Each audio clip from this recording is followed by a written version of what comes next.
بسم الله الرحمن الرحيم. ومن أحسن قولا ممن دعا إلى الله وعمل صالحا وقال إنني من المسلمين.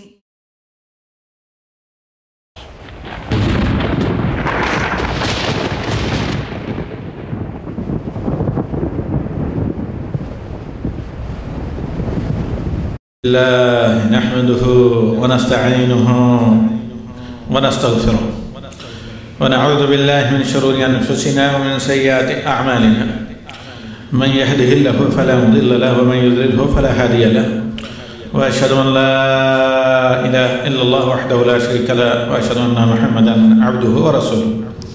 أعوذ بالله من الشيطان الرجيم. ربنا آتنا من لدنك رحمة وهيئ لنا من أمرنا رشدا. ہمارے بزرگوں اور بھائیوں، حضرات اور خواتین، السلام علیکم ورحمۃ اللہ وبرکاتہ۔ آج یعنی اسکیجول کے اعتبار سے جیسے کہ آپ جانتے ہیں شیخ مقصود فیضی حفظہ اللہ کا پروگرام تھا۔ آپ جانتے ہاں آپ کو تو نہیں معلوم، لیکن ہمیں یہ معلوم ہے کہ وہ مسافر ہیں، موجود نہیں، تو مہینے کے آخر میں شیخ توصیف کا تھا۔ تو اللہ ہمارے محترم شیخ کو جزائے خیر دے کہ اس اچانک یا پیش کی دعوت کو قبول کیا اور صبح کی جگہ تشریف لائیں۔ تو آج آپ سے شیخ توصیف الرحمن راشدی حفظہ اللہ وہ مخاطب ہوں گے۔ اللہ تعالی ہمیں اور آپ کو ہر شر سے محفوظ رکھیں اور خیر کہنے کی اور خیر پر عمل کرنے کی توفیق دے۔ وما توفیق الا باللہ علیہ توکلت والیہ انیب وافوض امری الی اللہ۔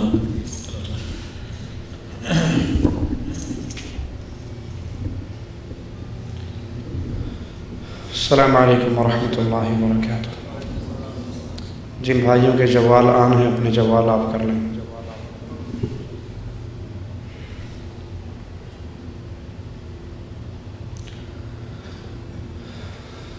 ان الحمد للہ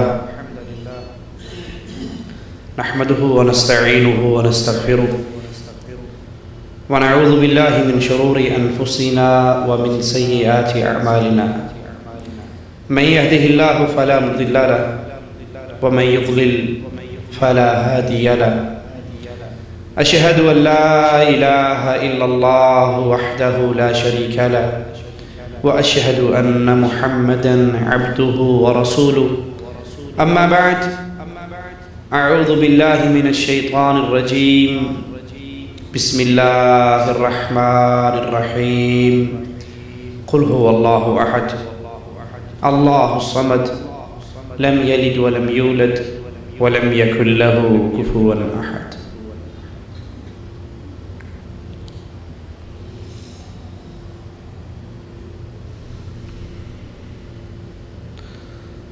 امت مسلمہ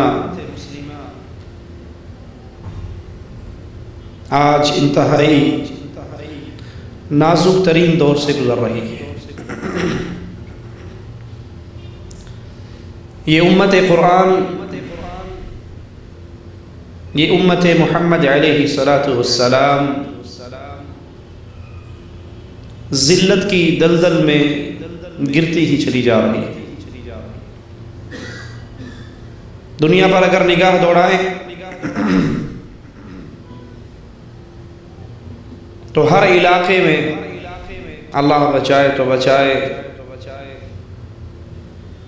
اس مسلمان قوم کا خون پانی سے زیادہ سستا ہے۔ کہیں یہودی ان پر ظلم کر رہے، کہیں عیسائی ان پر ظلم کر رہے، کہیں یہ ہندوؤں کے ہاتھ سے مار کھا رہے، کہیں کوئی کافر مار رہا، کہیں کوئی کافر مار رہا۔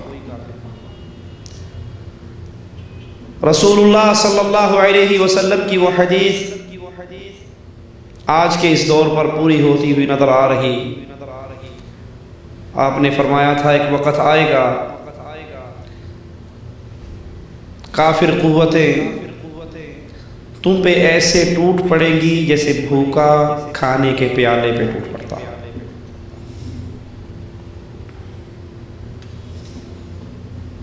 صحابی یہ سن کر حیران ہو گئے، کہنے لگے یا رسول اللہ صلی اللہ علیہ وسلم، کیا اس دن ہم اتنے تھوڑے ہوں گے؟ مجھے زبان حال سے کہنے دیجئے کہ وہ 313 اور 1000 سے ٹکر لینے والے، وہ چند ہزار اور 1.5 لاکھ روم کی فوج سے ٹکرا جانے والے، جن کے جذبہ ایمانی کا یہ حال عبد الرحمن ابن عوف رضی اللہ عنہ وارضا فرماتے ہیں بدر کی جنگ میں جب صفیں بند گئی، میں نے اپنے دائیں طرف دیکھا تو ایک 16-17 سال کا بچہ نظر آیا، میں نے اپنے بائیں طرف دیکھا تو اسی کی عمر کا بچہ نظر آیا۔ ابھی میں دل میں یہ سوچ رہا تھا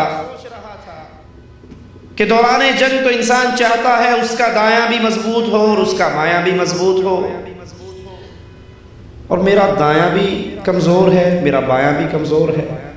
میں یہ سوچ رہا ہوں اور وہ دائیں طرف والا بچہ کپڑا ہلا کر کہتا ہے چچا ابو جہل کہاں ہے؟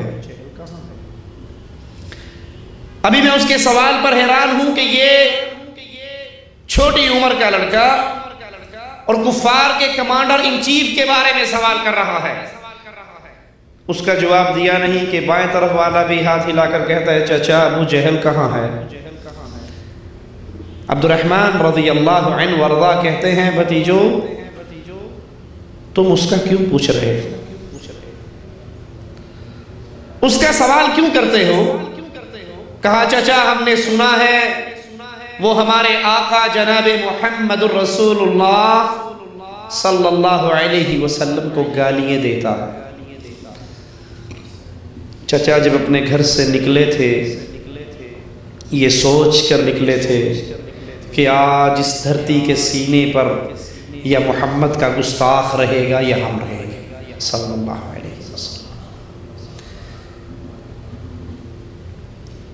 جب صفیں ٹوٹتی ہیں کفار کی تو عبد الرحمن رضی اللہ عنہ وارضا کی نظر ابو جہل پہ پڑتی ہے جو اپنی صفوں کے درمیان گھوم رہا ہے۔ کہتے ہیں بچوں جن کا تم سوال کر رہے تھے وہ تمہارے سامنے۔ فرماتے ہیں جس طرح تیر کمان سے نکلتا ہے یہ دونوں لپکے اور اللہ کے دشمن پہ ٹوٹ پڑے، اس ظالم کو زمین پہ گرایا، ان نوجوانوں کی تلواریں خون سے بھری ہوئی، اور واپس آتے ہیں کہتے ہیں یا رسول اللہ صلی اللہ علیہ وسلم آپ کے دشمن کو میں نے قتل کیا۔ دوسرا کہتا ہے یا رسول اللہ صلی اللہ علیہ وسلم آپ کے دشمن کو میں نے قتل کیا۔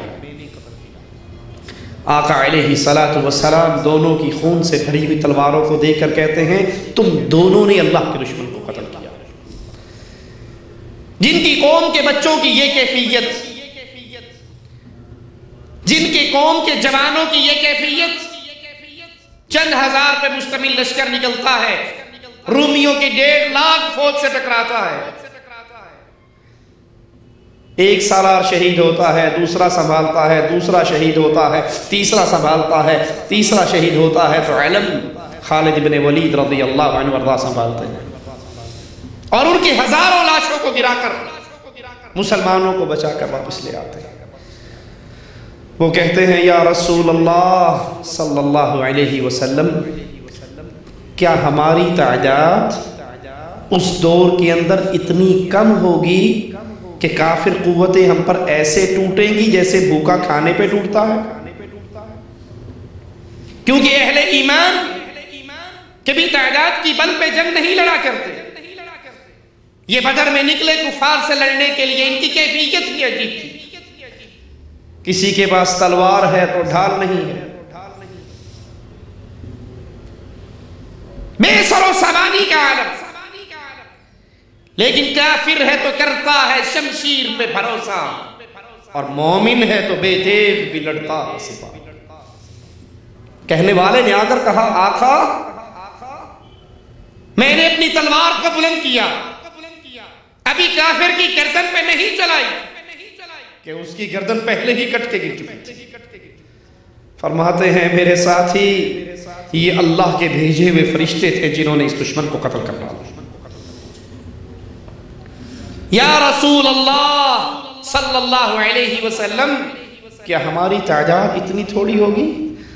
فرمایا نہیں، بل انتم یومئذ کثیر، اس دن تمہاری تعداد بہت ہوگی۔ کہا اللہ کے نبی صلی اللہ علیہ وسلم ہماری تعداد بہت ہوگی اور پھر کافر ہمیں ماریں گے؟ فرمایا ہاں، تمہارے دل کے اندر دو بیماریاں پیدا ہو جائیں، دنیا کی محبت اور موت سے نفرت۔ جس زمین کی طرف نگاہ اٹھائیے مسلمان کٹ رہا ہے، مسلمان پس رہا ہے، مسلمان کی عزتیں تار تار ہو رہی ہیں، نماز پڑھنے والے نماز پڑھ رہے ہیں، حج کرنے والے 40-40 لاکھ کا مجمع ہے، روزہ رکھنے والے افطاریوں کا اہتمام، روزوں کا اہتمام، قرآن کی تلاوت کا اہتمام، بلا مبالغہ لاکھوں مسلمانوں کے سینوں کے اندر رب کا قرآن محفوظ ہے، قرآن کی تلاوت بھی ہو رہی، رمضان کے روزے بھی رکھے جا رہے، زکوٰۃ اور صدقے بھی دیے جا رہے، اللہ کے گھر کا حج بھی کیا جا رہا، نمازیں بھی ادا ہو رہی، جمعے بھی ادا ہو رہے، لیکن مسلمان ذلت اور پستی کی طرف گرتا ہی جا رہا۔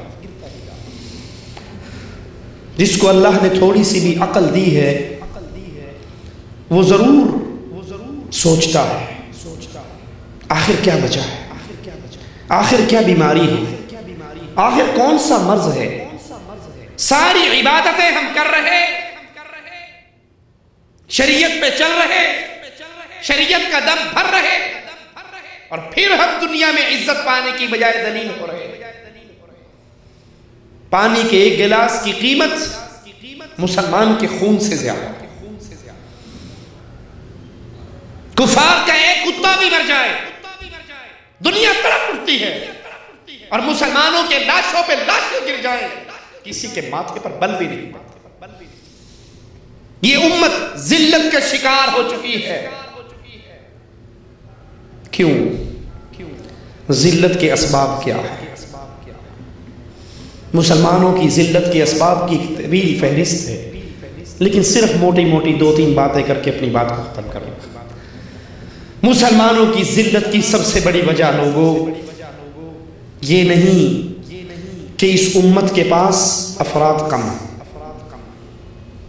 یہ نہیں ہے۔ یہ امت کروڑوں کے اندر، اربوں کے اندر، اس امت کی ذلت کی یہ وجہ نہیں کہ مسلمانوں کے پاس مال نہیں ہے۔ دنیا کے امیر ترین لوگوں کی اگر لسٹ کو اٹھاؤ گے آپ کو اکثریت مسلمانوں کی ملے۔ ذلت کی وجہ یہ نہیں کہ مسلمان مادی دنیا کے اندر بہت پیچھے ہیں۔ ان مسلمانوں کے پاس ایٹم بم ہے، اسلحہ ہے، میزائل ہے، جنگی ساز و سامان ہے۔ ذلت کی یہ وجہ نہیں کہ مسلمانوں کی فوجیں نہیں، ہر مسلمان ملک کی فوج ہے، لیکن یہ امت من حیث القوم ذلت کی دلدل کی طرف گر رہی ہے۔ اس کی پہلی وجہ یہ ہے کہ اس امت کی اعمال کے اندر اللہ کی توحید خالص باقی نہیں رہی۔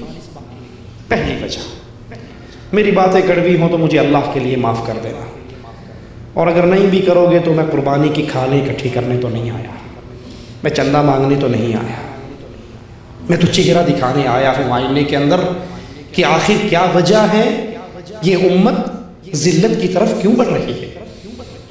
اس امت کے پاس نمازیں ہیں، روزے ہیں، حج ہے، زکوٰۃ ہے، صدقہ ہے، خیرات ہے، جہاد ہے، جنگیں ہیں، قتال ہے، سب کچھ ہے، اور اگر نہیں ہے تو ایک اللہ کی خالص توحید نہیں۔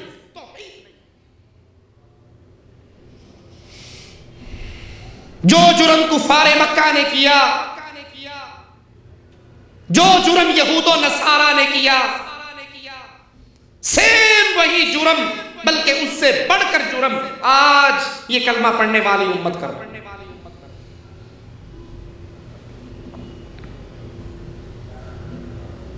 عیسائیوں نے کہا عیسیٰ اللہ کا بیٹا،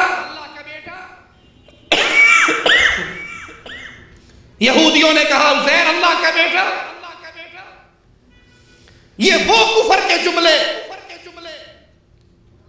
یہ شرک کی وہ بھیانک صورت.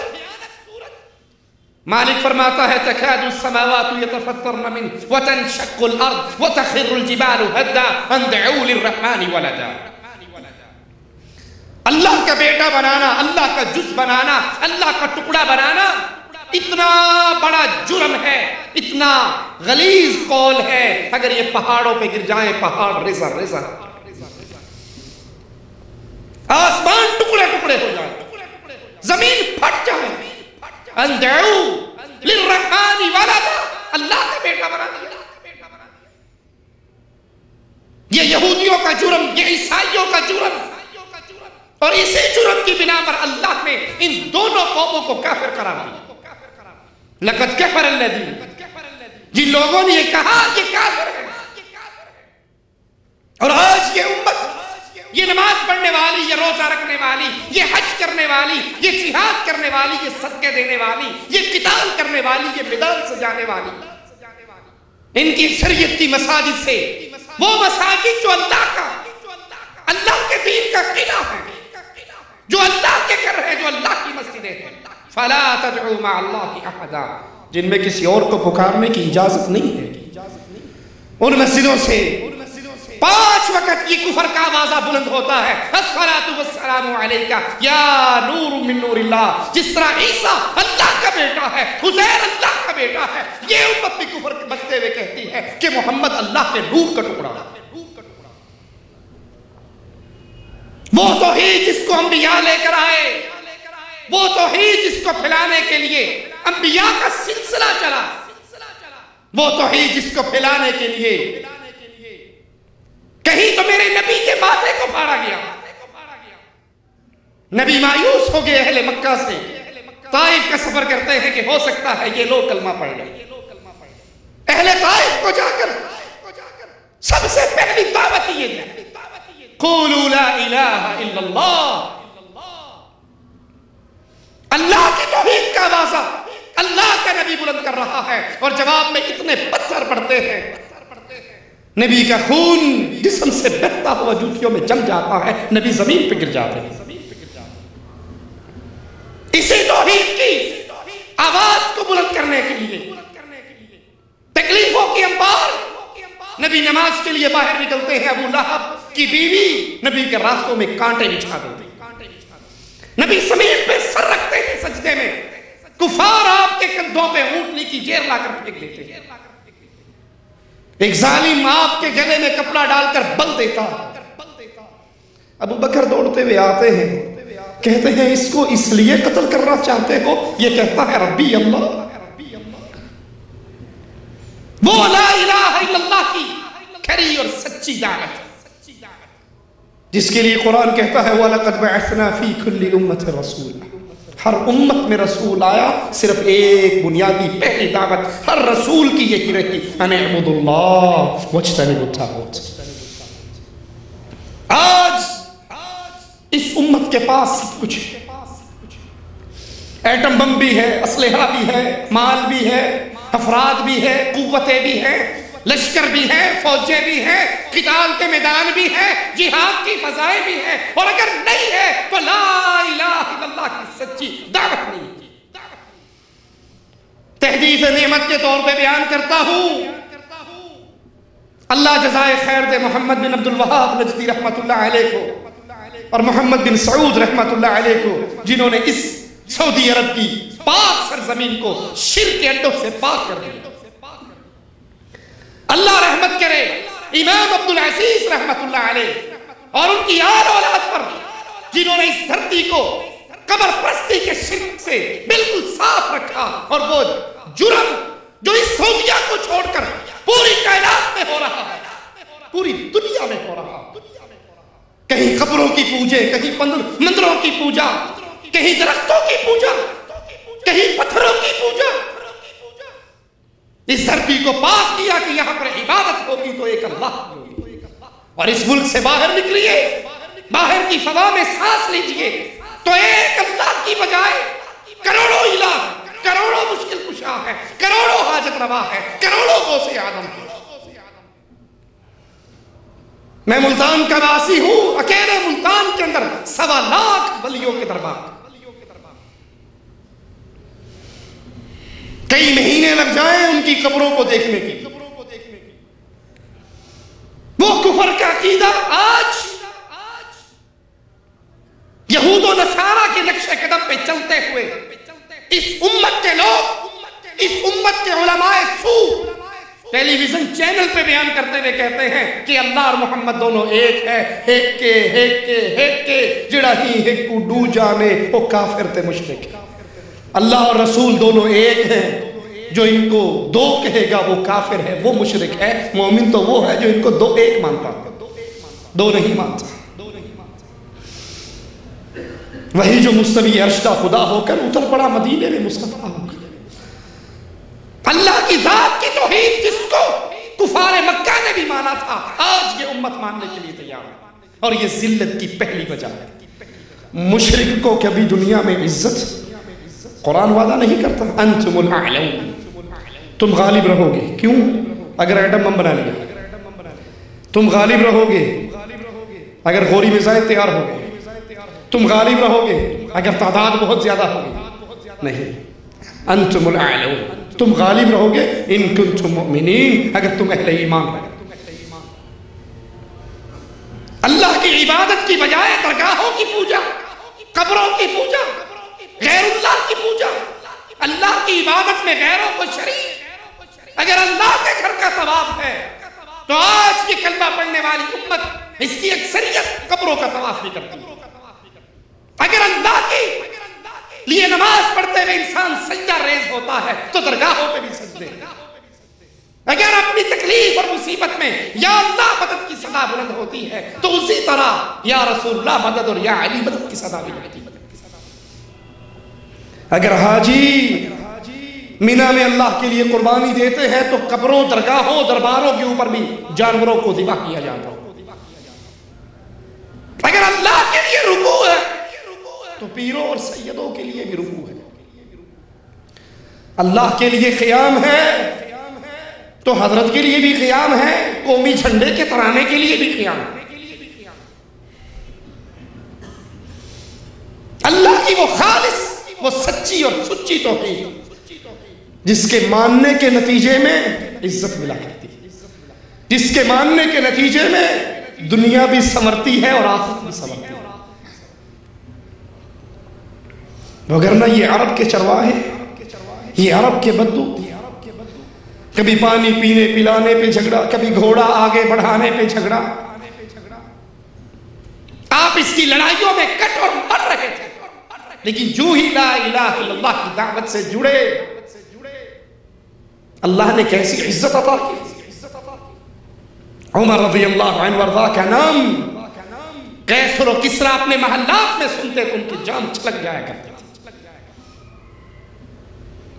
یہ اللہ نے عزت کیوں دی؟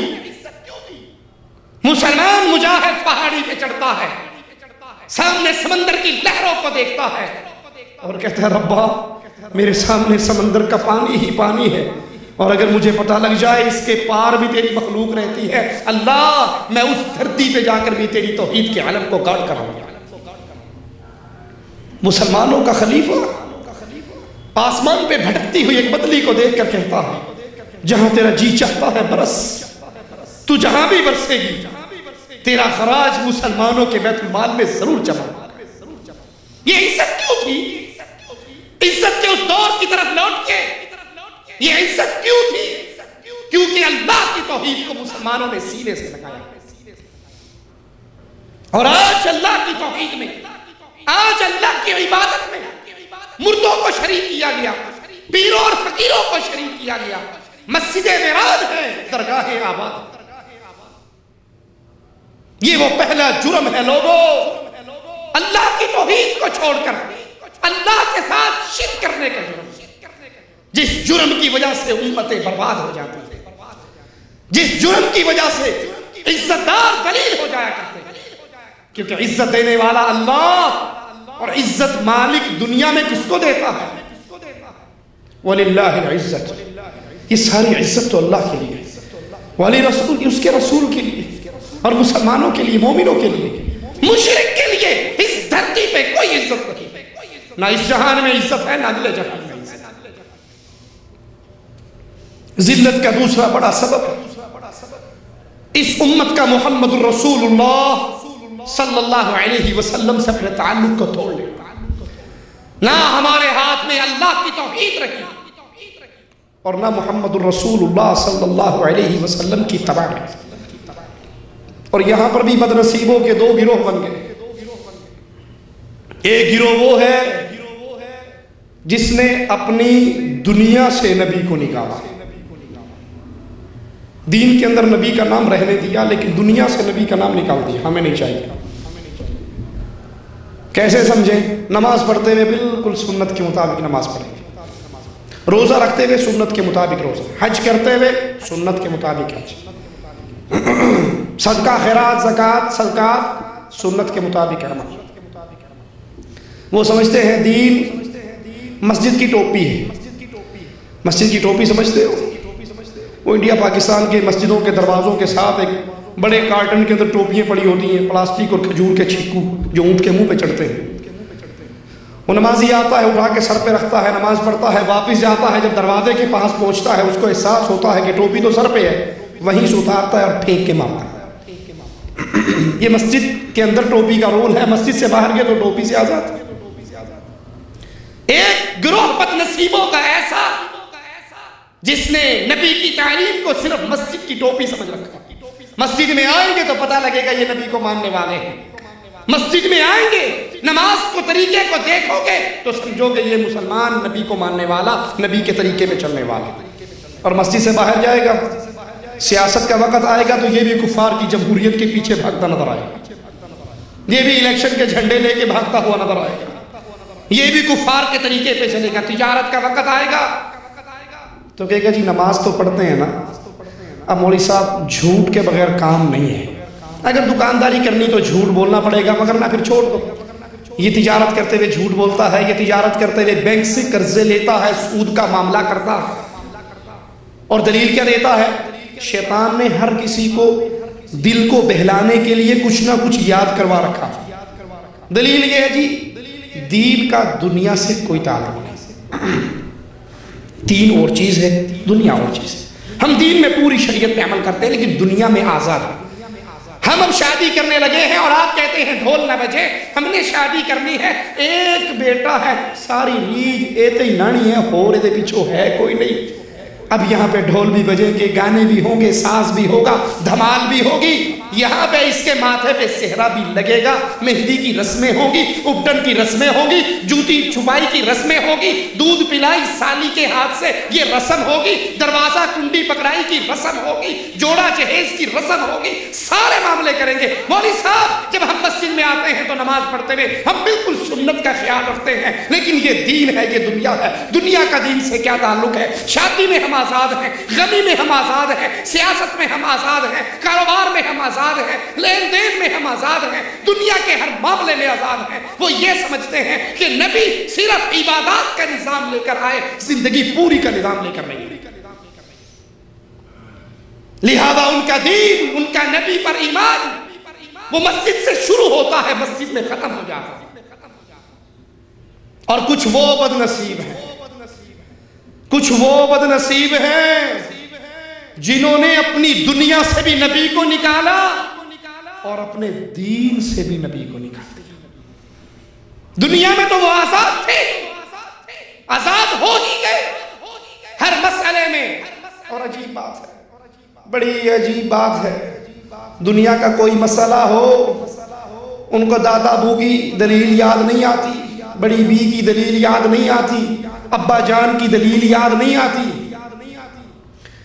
اور جہاں دین کا معاملہ ہو اجی حدیث تے ٹھیک ہے پر بزرگاں تے میں نہیں فرمایا سی، انہوں نے اپنی دنیا سے بھی اپنے نبی کو نکال دیا، اپنے دین سے بھی اپنے نبی کو نکال دیا۔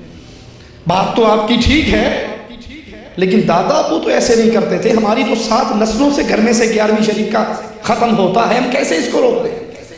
ہمارے تو دادا پردادا سے لے کر شادی کے فوراً بعد درگاہ پہ جا کر خامد اپنی بیوی کا منہ بعد میں دیکھتا ہے، پیر نوری بوری سرکار کو پہلے دکھا کر آتا ہے، ویک میں ٹھیک نہیں ہے۔ یہ تو رسمیں ہیں جو ہمارے آباء و اجداد سے چلی آ رہی ہے، اس کو کیسے چھوڑ دیں؟ قرآن سن کر، حدیث سن کر، فتوی رسول سن کر، قول حبیب سن کر، پھر اس کا زبان لڑک جاتی ہے اور کہتی ہے نہیں، بزرگوں نے ایسے نہیں کہا۔ اب سوچئے اور غور کیجئے، یہ دلیل دینے والوں کو سمجھائیے۔ ایک انسان کا باپ ریڑی چلانے والا ہو، ریڑی سمجھتے ہو نا، گدھا گاڑی انڈیا پاکستان میں چلتی ہے، اور اس کا بیٹا ڈاکٹر بن جائے، دنیا کی کوئی شخصیت اس کو یہ تانا دے گی پیودہ مذہب چھاڑتا؟ کوئی کہے گا اسے؟ کوئی نہیں کہے گا۔ تو نے باپ کا مذہب کیوں چھوڑا؟ تیرا باپ ریڑی چلاتا تھا، تو ڈاکٹر کیوں بن گیا؟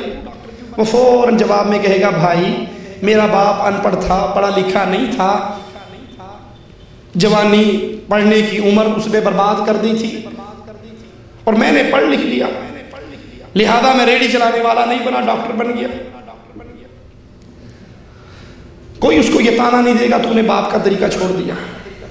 بیٹے نے شادی کرنی ہو اور وہ چاہے میں خالہ کی بیٹی سے شادی کر لوں، ماں باپ اس کی منتیں کر لیں کہ تو یہ رشتہ نہ کر، تو پھوپھی کی بیٹی سے شادی کر لے، وہ جواب میں کیا کہتا ہے؟ ابو گزارا میں نے کرنا ہی آپ نے، زندگی تو میں نے گزارنی، آپ کو کیا پتا؟ آپ نے اپنی بھگت لیا، میری بھگتنے کا وقت آیا تو میں اپنا فیصلہ خود کروں گا۔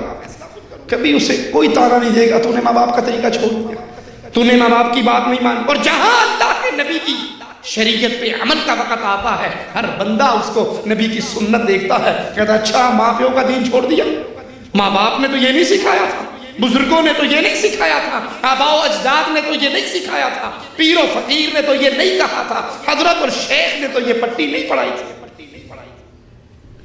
دنیا کے معاملے کے اندر کوئی اس کو یہ تانا نہیں دے گا، اور جو ہی دین کی بات آئے وہ توحید کو اپنا لے، نبی کی رسالت پہ ایمان لے آئے، اپنی نماز، اپنا روزہ، اپنا حج، اپنا نکاح، اپنی طلاق، ایک ایک عمل میں اللہ کے نبی صلی اللہ علیہ وسلم کی اتباع کرنے لگ جائے تو سب سے پہلے تانوں کی تو اس کے اوپر یہی چلتی ہے، تو نے آباء و اجداد کے دین کو چھوڑ۔ اور یاد کر لے شیطان کا یہ حربہ نیا نہیں ہے، بہت پرانا ہے۔ سمامہ جب گرفتار ہو کر اللہ کے نبی صلی اللہ علیہ وسلم کے پاس آئے،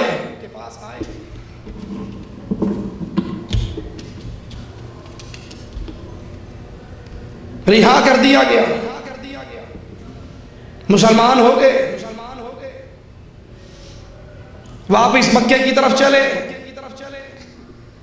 اہل مکہ کو اطلاع ہو گئی، سمامہ بھی مسلمان ہو گیا۔ ابو جہل کی پارٹی مکے سے باہر نکل کے استقبال کرتی اور آواز کیا لگاتی ہے؟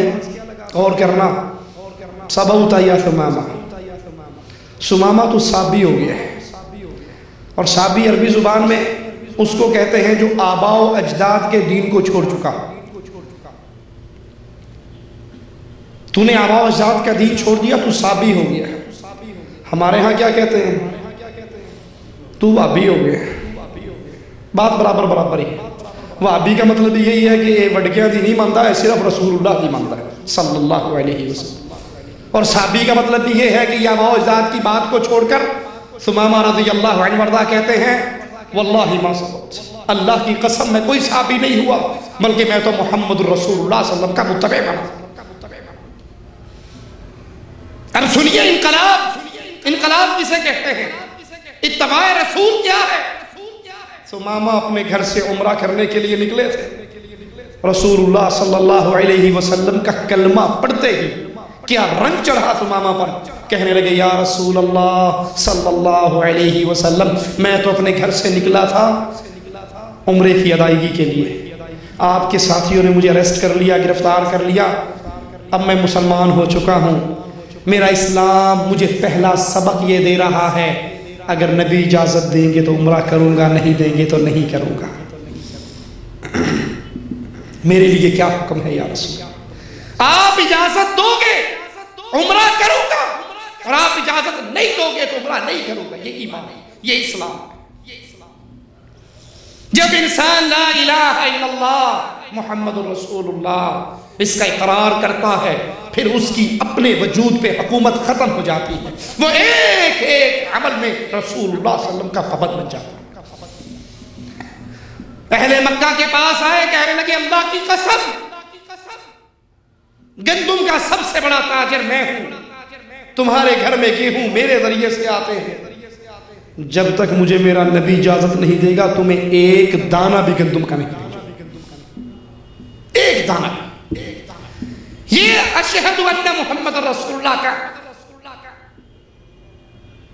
تصویر بولتی ہوئی آواز ہے کہ میری تجارت، میری عبادت، میری نماز، میرا ایک ایک عمل اب پابند ہے محمد رسول اللہ صلی اللہ علیہ وسلم. اور یہ عزت کا راستہ ہے، نبی کی اتباع عزت کا راستہ ہے. جس نے اللہ کے حبیب علیہ السلام کو اپنی زندگی کا امام، زندگی کا قائد، زندگی کا رہبر، زندگی کا رہنما تسلیم کیا اور اپنے آپ کو پابند کر لیا محمد الرسول اللہ صلی اللہ علیہ وسلم کی تعلیمات کی روشنی میں، اس کو عزت کیسے ملی؟ خدیجہ رضی اللہ تعالی عنہ کھانا لے کر نبی کے لیے چلتی ہے، غار کے دہانے پہ بھی نہیں پہنچتی، آسمان والا پہلے ہی جبرائیل کو اتار دیتا ہے. یا محمد صلی اللہ علیہ وسلم، یہ خدیجہ آ رہی ہے، اس کو اس کے رب کا سلام کہنا، اس کو اس کے رب کا سلام کہنا، اور اس کو بتانا اللہ نے تیرے لیے جنت میں موتی کا ایک محل تیار کر دیا.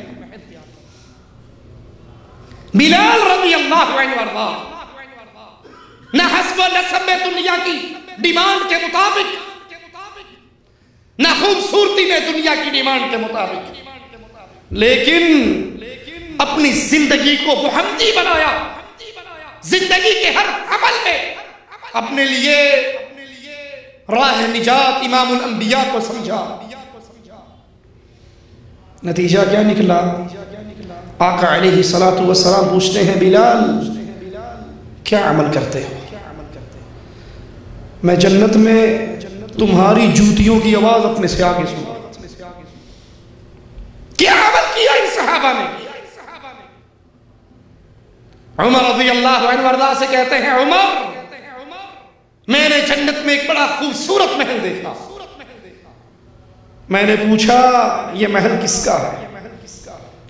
کہا آپ کے خادموں میں سے خادم کا، قریشی کا ہے، عمر ابن خطاب کا ہے.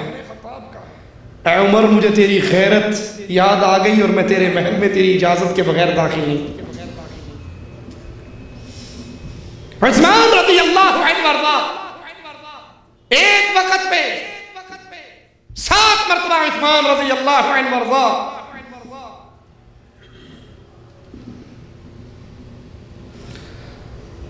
اللہ کے نبی علیہ السلام کے سامنے آپ کی ڈیمانڈ پوری کرتے ہیں. نبی جو مانگتے ہیں عثمان دیتے ہیں، اور اللہ کے نبی صلی اللہ علیہ وسلم بارہا یہ کہتے ہیں عثمان فی الجنہ، عثمان فی الجنہ، عثمان فی الجنہ. آخری بار حضرت عثمان کے دامن کو پکڑ کے کہتے ہیں عثمان بس کرو بس کرو، ما ضر عثمان ما عمل بعد اليوم قط.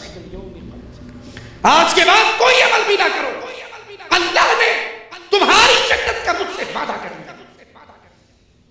ان کے اندر وہ کیا چیز تھی کہ یہ دھرتی پہ چلتے تھے اور ان کے جنتی ہونے کی گارنٹی آسمان سے اترتی تھی.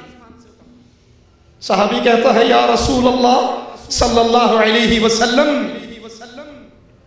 میں قرآن کی تلاوت کرتا اور میرا گھوڑا بھی دبتا، میں تلاوت روک دیتا گھوڑا سکون سے ٹہل جاتا، میں پھر تلاوت کرتا وہ پھر بھی لگتا، میں پھر روکتا وہ پھر سکون سے ٹہل جاتا.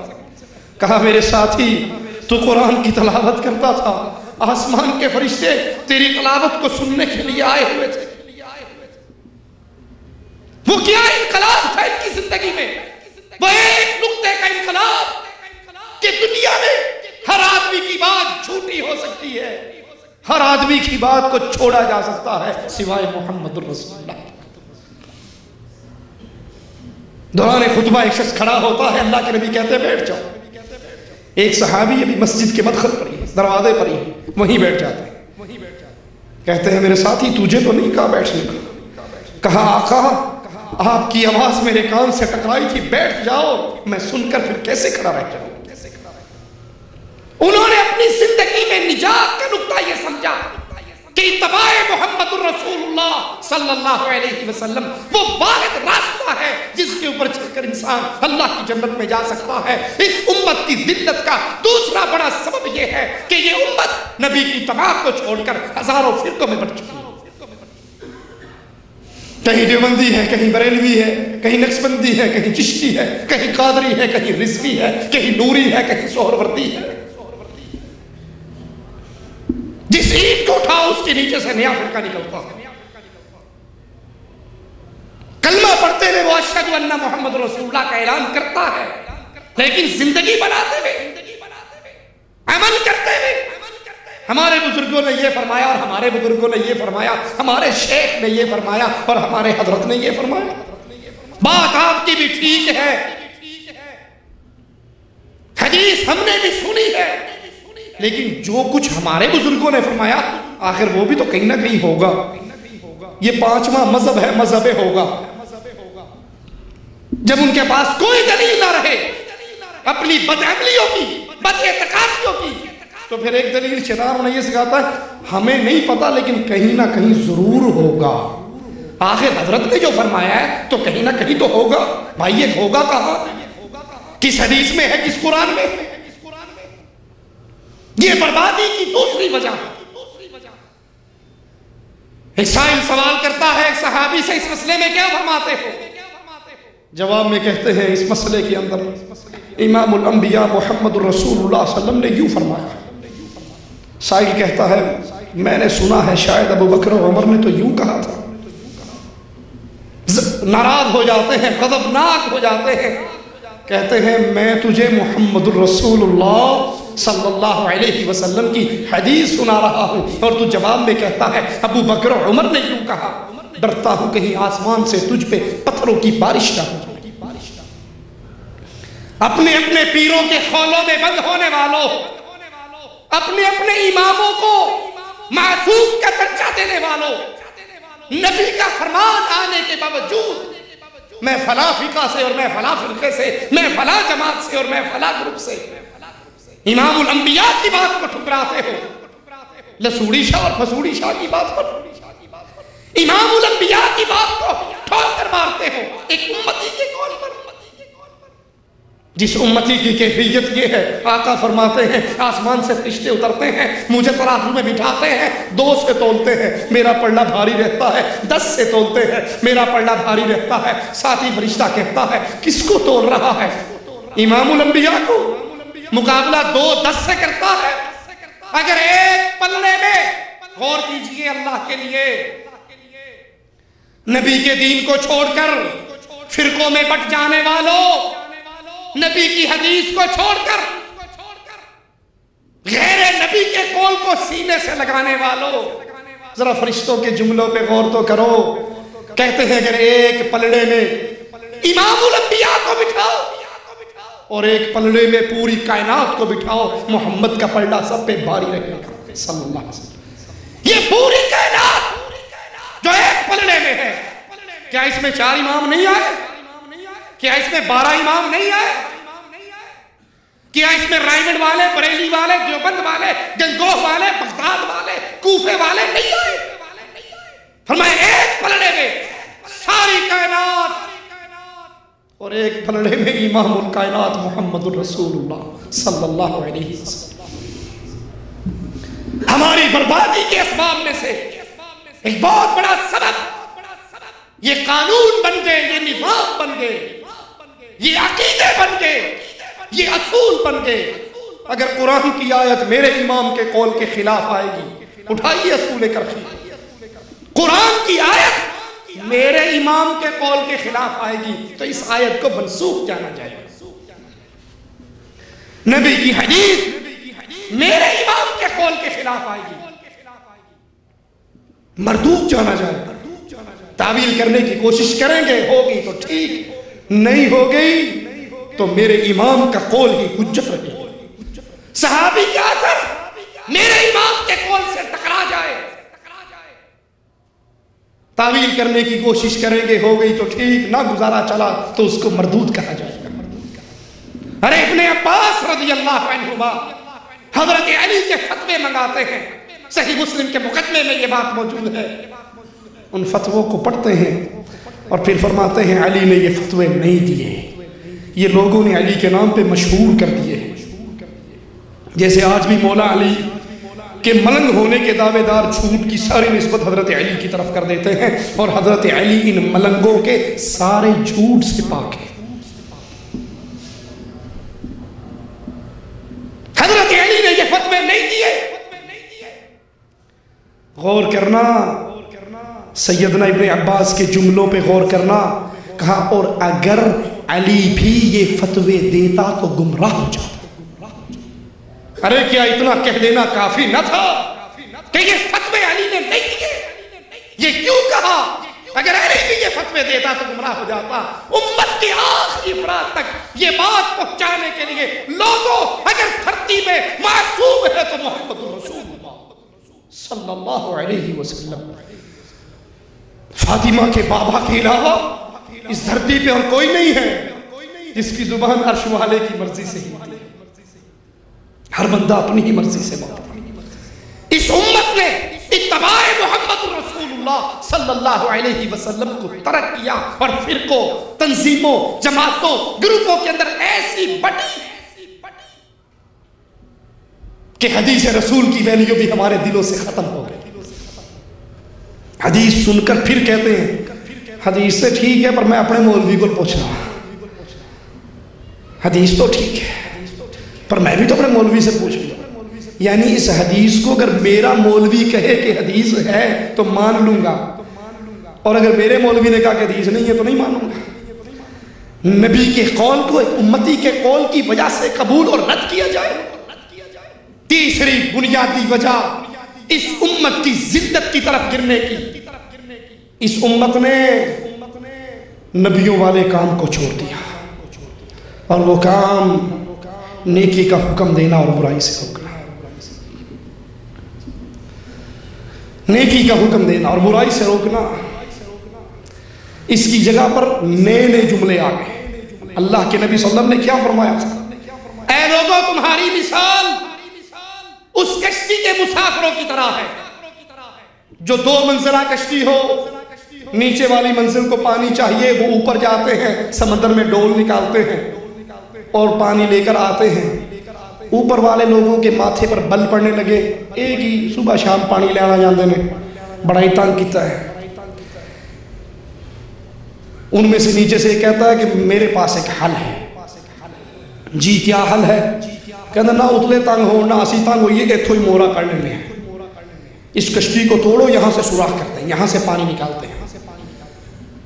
اب اوپر والے سن رہے ہیں، نیچے ٹھوکا ٹھاکی ہو رہی ہے، سوراخ کی کوشش ہو رہی ہے۔ اگر اوپر والے ہوئے ہمارے جیسے تو کیا کریں گے؟ کیا خیال ہے کیا کریں گے؟ وہ کہیں گے جی ہو نا اپنی قبر جانا سی، اپنی قبر جانا۔ کسی کے مذہب کو نہ چھیڑو، اپنے مذہب کو نہ چھوڑو۔ تو ٹھیکہ لے سارے اندر، یہ حرام ہے، حلال ہے، یہ گناہ ہے، شرک ہے، بدعت ہے، یہ کرو یہ نہ کرو، یہ کرو یہ نہ کرو، یہ ایسا نہیں کرنا شریعت میں۔ تو ٹھیکیدار ہے، اس نے اپنی قبر میں جانا، میں نے اپنی قبر میں جانا۔ پتر اگر موری ہوگی نا دونوں ہی کو قبر جان گے۔ اگر یہ سوراخ میں کامیاب ہو گیا تو یہی قبر بنے گی دونوں کی، کوئی اور نہیں بنے گی۔ فرمایا اگر اوپر کی منزل والے نیچے آ کر ان کے ہاتھوں کو پکڑ لیں اور ان کو روک لیں، خود بھی بچ جائیں گے اور ان کو بھی بچا لیں گے۔ اور اگر انہوں نے کہا جی جڑا جتھے لگا ٹھیک لگا ہے، بڑا بہترین جملہ ہے ہمارے پاس، جو جہاں لگا ہے ٹھیک لگا ہے۔ چوری ہو جائے تو شرطوں میں جا کے رپورٹ کیوں کرواتے ہو میری گاڑی چوری ہوگی؟ جڑا جتھے لگا ہے ٹھیک لگا ہے، وہ چوری کر کے لائے گیا، انہیں مبارک ہوئے۔ جو جہاں لگا ہے ٹھیک لگا ہے. کہنا نہیں جی یہ مطلب نہیں دین دے وچ جڑا جتھے لگا ہے ٹھیک لگا ہے. میری کوئی اٹھ پٹ کے بیٹھے گا میں تون پن دیاں گا. اس کا مطلب ہے تجھے اپنے گھر کی غیرت ہے, دین محمد کی غیرت نہیں ہے. جو جہاں لگا ہے ٹھیک لگا ہے. یہ امت محمدیہ کا جملہ نہیں, یہ بنی اسرائیل کا جملہ, جنہوں نے یہ عمل کرنا چھوڑ دیا تھا. نیکی کا حکم نہیں دیتے تھے, برائی سے روکتے نہیں تھے. رسول اللہ صلی اللہ علیہ وسلم نے فرمایا خبردار لوگوں کو نیکی کا حکم دینا, برائی سے روکنا, اور اگر یہ کام نہیں کرو گے پھر تم پر اللہ کا عذاب آئے گا. آج عذاب نہیں تو کیا ہے. روز صبح کا اخبار پڑھ لو. وہ مشہور جملہ بن گیا, ایک بندے نے دوسرے سے پوچھا آپ کی صحت کیسی ہے؟ کہا جی 1 ہفتہ ہو گیا ماشاءاللہ بڑا فریش ہوں. کہا کیوں بھائی خیریت ہے, میڈیسن کھا رہے ہو, کیا کھا رہے ہو؟ کہا نہیں 1 ہفتے سے اخبار نہیں پڑھا. بالکل ٹھیک, اخبار پڑھتا ہوں اس کے اندر سوائے ٹینشن کی کوئی بات نہیں. اتنے مسلمان ادھر مر گئے, اتنے مسلمان ادھر مر گئے, اتنے مسلمان ادھر مر گئے, سوائے مسلمانوں کے قتل و غارت کے علاوہ کوئی خبر ہی نہیں. فرمایا تم پر اللہ کا عذاب مسلط ہوگا, پھر تم رو رو کے دعائیں کرو گے, رحمت کی 2.5 گھنٹے کی دعاؤں میں بھی جاؤ گے, قبول ایک بھی نہیں ہوگی. کیوں؟ نیکی کا حکم دینا تم نے چھوڑ دیا ہوگا اور برائی سے روکنا چھوڑ دیا. یاد کر لیجئے نیکی کے حکموں میں سب سے بڑی نیکی کیوں جی کون سی ہے؟ نماز پڑھنا, روزہ رکھنا, حج کرنا, جہاد کرنا, صدقہ دینا, خیرات دینا. سب سے بڑی نیکی کیا؟ سب سے بڑی نیکی یہ ہے یہ پیشانی جو غیر اللہ کے سامنے جھکی بھی اس کو اٹھا کر اللہ کے سامنے جھکا. توحید کی دعوت کائنات کی نیکیوں میں سب سے بڑی نیکی. اور افسوس اکثریت توحید کے دعوے داروں سے بھی توحید کی دعوت چھوٹ گئی ہے. وہ کیوں چھوڑ چکے ہیں؟ مولوی مول صاحب تھوڑی گل تے ٹھیک ہے, شرک کی مذمت ہونی تو چاہیے, توحید کی دعوت ہونی تو چاہیے, لیکن خیال کرو الیکشن کا سیزن ہے اور میں نے کی سیٹ کے لیے کھڑا ہوں, اور میرے سامنے جو مجمع ہے نا اس میں اکثریت بریلوی اور شیعوں کی ہے. اور اگر اس میں میں نے کہہ دیا کہ اللہ ہی غوث اعظم ہے, اللہ ہی مشکل کشا ہے, اللہ ہی حاجت روا ہے, اللہ ہی داتا ہے, اللہ ہی غریب نواز ہے, اللہ بندہ نواز ہے, اللہ بندہ پرور ہے, اللہ اولاد دیتا ہے, ڈولے شاہ اولاد نہیں دیتا, اللہ وہ عظیم ذات ہے جو گنج بخش ہے, چاہے نبی کو نوازے, چاہے بلال کو نوازے, چاہے مسلمان کو نوازے, چاہے کافر کو نوازے. اگر یہ آواز کہہ دی مولوی صاحب میری صندوقڑی جو ووٹ کون پائے گا, مجھے ووٹ کہاں سے ملے گا؟ میں نے سینٹ کی کرسی لینی ہے, اور یہ سینٹ کی کرسی لینے کے لیے بالآخر حجویری کی قبر پہ داتا کمپلیکس بنانے والے مشرک کے ہاتھوں میں ہاتھ ڈالنا پڑے گا. یہ الیکشن کا سیزن ہے. متحدہ مجلس عمل کے پلیٹ فارم سے ہم نے 10 سیٹیں منظور کروائی ہیں. اب اس اتحاد کو برقرار رکھنے کے لیے ایک ہاتھ میں ساجد نقوی کا ہاتھ اور ایک ہاتھ میں نورانی کا ہاتھ لینا پڑے گا. ہماری مجبوری ہے. تسی کہڑے الیکشن کھلوتے ہو, تہاڈی کی مجبوری ہے؟ ساڈی تے مجبوری 2 لاکھ روپیہ پر اللہ کی توحید کے دعوے داروں کی زبان سے ہٹ گئی. ووٹوں کے لیے, الیکشن کے لیے. طارق جمیل صاحب مورا شریف کے دربار پہ گئے اور بریلویوں کے عرس کے موقع پہ پوری بریلویت بیان کی. یا ایوہ النبی کا ترجمہ کیا, اے غیب کی خبریں سنانے والے, اور نیچے سے نعرہ رسالت, نعرہ حیدری, یا علی مدد کی آوازیں, یا رسول اللہ مدد کی آوازیں, یا غوث اعظم مدد کی آوازیں لگے. اور طارق جمیل صاحب بیٹھے چپ کر کے سنتے رہے کہ اگر یہ کہہ دیا کہ یہ شرک ہے تو امت کا جوڑ ٹوٹ جائے گا. ہمیں جوڑ کی فکر ہے. ہم بھی کہتے ہیں جوڑ کرو, تھوکنال نہ کرو, الفینال کرو. مشرک شرک پہ باقی رہے, رب محمد کی قسم یہ جوڑ نہیں ہو سکتا. میرے شیخ کی قبر کو اللہ جنت کا باغ بنائے. عبداللہ بہاولپوری رحمت اللہ علیہ گورنر نے, کمشنر نے بہاولپور میں پروگرام کروایا, سارے مولوی اکٹھے کروائے, کالے پیلے ساوے, اتحاد پہ تقریریں ہوئی. آخری تقریر حافظ صاحب کی تھی. گلے ملوا دیا بریلویوں کو شیعوں سے, شیعوں کو دیوبندیوں سے, دیوبندیوں کے سب صلح کر لو, صفائی کر لو. آپ صاحب نے کہا کمشنر صاحب مشرک اور مواحد کا اتحاد نہیں ہوا کرتا. وہ مشرک ہے, یہ مواحد ہے. یہ اللہ کو پوجتا ہے, یہ قبر کو پوجتا ہے, کیسے گلے مل جائے گا؟ مثال دے کر کہا ایک لکڑی یوں ہے اور ایک لکڑی یوں ہے, ان دونوں کو جا کے ترخان کو دو, نجار کو دو کہ اس پہ کیل مارے. وہ کبھی کیل نہیں مارے گا, پہلے رندہ مارے گا. پہلے اس کو سیدھا کرے گا، یہ وٹ کڈے گا، جب یہ سیدھی ہو جائے گی پھر رکھ کے کیل مارے گا، اب یہ جوڑ کبھی نہیں ٹوٹے گا۔ اگر آپ اتحاد کروانا چاہتے ہیں، امت کی جوڑ کی فکر ہے، امت کو ویسے جوڑو جیسے محمد رسول اللہ نے جوڑا صلی اللہ علیہ وسلم۔ اور کیسے جوڑا نبی نے؟ بدر کے میدان کے لیے جا رہے، ایک بڑا لڑاکا کمانڈر آ کر کہتا ہے میں بھی آپ کا ساتھ دینا چاہتا ہوں۔ ایک ہی سوال میرے امام نے کیا، میرے آقا نے کیا، میرے مرشد نے کیا، میرے نبی نے کیا، تو لا الہ الا اللہ کو مانتا ہے؟ اس نے کہا نہیں، میں لا الہ الا اللہ کو تو نہیں مانتا، میں تو لات و عزا کا پجاری ہوں، لیکن مظلوم کی مدد کے لیے آیا۔ فرمایا بھاگ جا، محمد مشرک سے مدد نہیں لیا کرتے، ووٹوں کے لیے، الیکشن کے لیے، جوڑ کے لیے یا قربانی کی کھالوں کے لیے۔ جی مولوی صاحب آخر چندہ بھی تے اکٹھا کرنا ہے، قربانی دی کھلنا بھی تے جوڑنی ہے، یہ سیزن ہے قربانی کی کھالوں کا، یہاں توحید کا آوازہ نہ لگاؤ، تین دن کے اجتماع اٹینڈ کر لیجئے، آپ کو توحید کی دعوت نہیں ملے گی، نظر نہیں آئے گی۔ کیوں؟ چندہ لینا ہے، قربانی کی کھال اکٹھی کرنی ہے، توحید کی دعوت ہم سے چھوٹ گئی۔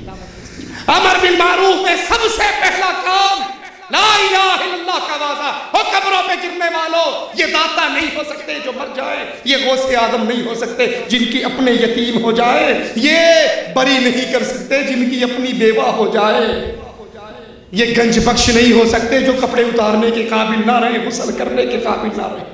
یہ توحید کی دعوت آج توحید کے دعوے داروں کی سٹیج سے غائب ہے۔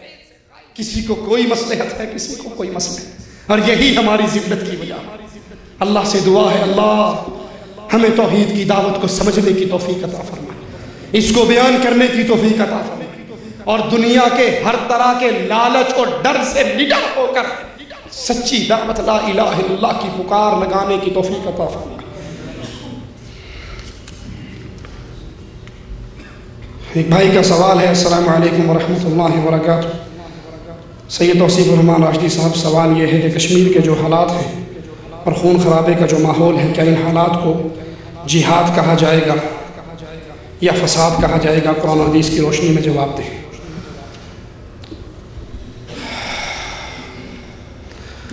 اگر کسی بھائی نے یہ بات سمجھنے کے لیے لکھی ہے تو اللہ ہم سب کو حق کہنے، سننے، سمجھنے اور عمل کرنے کی توفیق عطا فرمائے، اور اگر سمجھنے کے علاوہ کوئی اور اس کے پیچھے اس کا آپشن ہے تو اللہ میں ہر طرح کے فتنوں سے محفوظ رکھے۔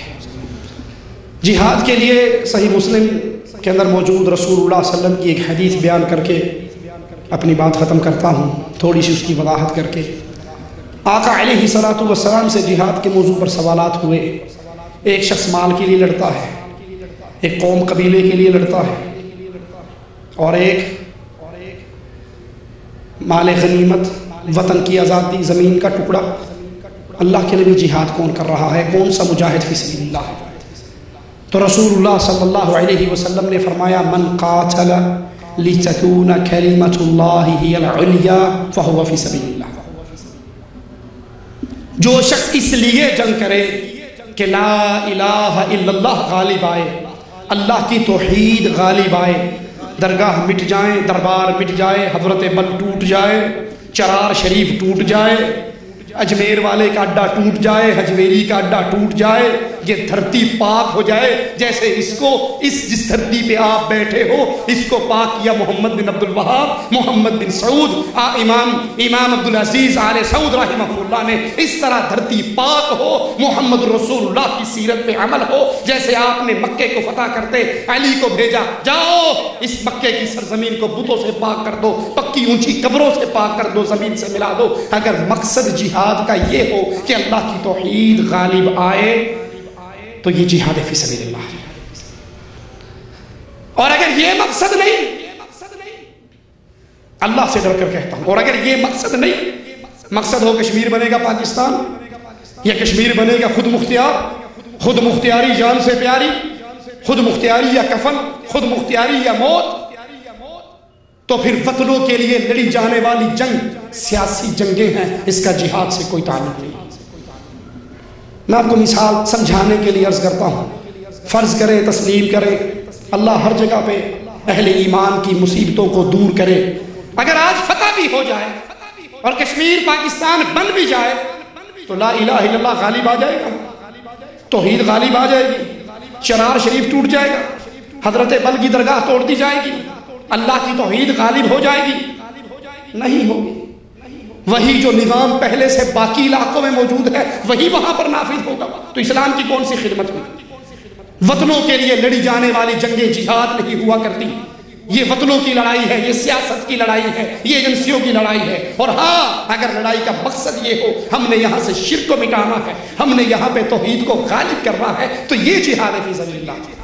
اور اگر یہ مقصد ہو تو لڑنے والے مشرک ساتھ چل سکتے ہیں، لڑنے والا شیعہ ساتھ چلے گا، لڑنے والا قبر پرست ساتھ چلے گا، وطن پرست ساتھ چلے گا۔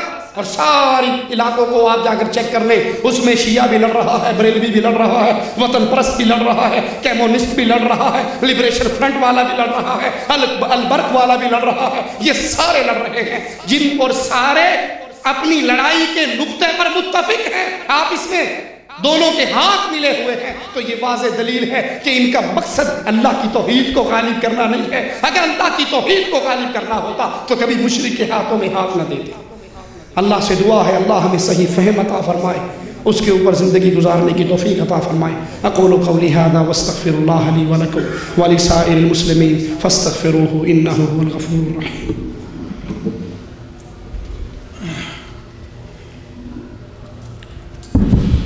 السلام علیکم ورحمۃ اللہ وبرکاتہ۔ الحمدللہ بنعمتہ تتم الصالحات۔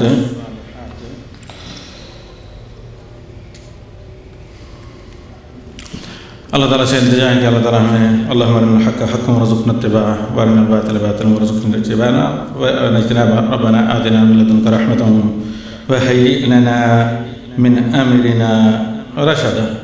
اللہ رب العالمین سے دعا ہے کہ اللہ تعالیٰ تمام عالم اسلام میں مظلوم مسلمانوں کی مدد فرمائے اور ہمیں توفیق دے کہ جس چیز کا ہمیں علم ہو بات کریں۔ تو اس اللہ کی زمین میں یقیناً بے شمار ایسے لوگ ہیں جو اعلاء کلمۃ الحق کے لیے کام کرتے ہیں۔ تو اس وقت ہمارے سامنے ہمارے ایک کینی بھائی ہیں جنہوں نے اسلام قبول کیا ہے، تو یہ آپ کے سامنے صرف کلمہ توحید شہادتین کو دہرائیں گے۔ ان کو مبارکباد دیں اور اس سے کے بعد میں بھول نہ جاؤں۔ ایک اعلان ہے، کل بروز جمعہ بعد نماز عشاء مسجد عبداللہ بن مسعود حنک میں شیخ توصیف الرحمن راشدی کا خطاب ہوگا۔ لکھا یہاں پر عنوان لعنت جہیز۔ یہ اردو زبان بڑی خطرناک ہے، یہ صحیح ہونا چاہیے کہ جو ہے جہیز ایک لعنت۔ تو اس میں تمام لوگوں کی یہ کہا گیا ہے کہ شرکت فرمائیں۔ جی ہاں، ویسے یہ بعض لوگوں کو اس پر اعتراض ہے کہ بھئی ہدیہ اور کھانے کا ذکر نہ کریں، اس سے ہماری توہین ہوتی ہے، لہذا درود سننے کے لیے جانا چاہیں تو جائیں۔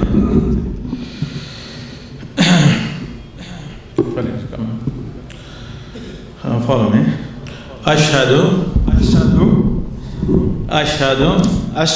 اللہ الہ الا اللہ